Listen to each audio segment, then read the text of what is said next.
बळीराजा आणि ग्रामीण संस्कृतीतील उत्साही सणांमध्ये एक असलेली वेळ अमावस्या हा सण सोलापूर व अक्कलकोटसह ग्रामीण भागात उत्साहाने साजरा करण्यात आला। आजच्या दिवशी शेतकऱ्यांच्या घरात पंचपक्वान्नाला लाजवेल असा पौष्टिक आहार तयार केला जातो। यात प्रामुख्याने बाजरीच्या पिठापासून तयार करून उकडलेले उंडे, ग्रामीण भाषेत कडबा, त्यासोबतच सर्व प्रकारच्या फळभाज्या, पालेभाज्या व कडधान्य यांचं एकत्र मिश्रण करून बनवलेली भजी या जेवणाची खासियत आहे। अशा प्रकारे सर्व पदार्थ बनवून आपापल्या शेतात जाऊन 5 पांडवांची म्हणजेच 5 दगड घेऊन त्या दगडांना चुना कुंकू लावून पूजा करून संपूर्ण कुटुंब नातेवाईक एकत्र बसून जेवणाचा आस्वाद घेतात।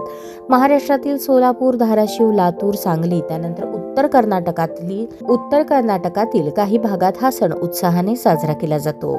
सर्व प्रकारच्या फळभाज्या, पालेभाज्या व कडधान्यांचे मिश्रण असलेली भाजी वर्षातून केवळ एकदाच खाता येते। या दिवशी या भाजीची चवच न्यारी असते, म्हणून ग्रामीण भागात या सणाला एक विशेष असे महत्त्व आहे।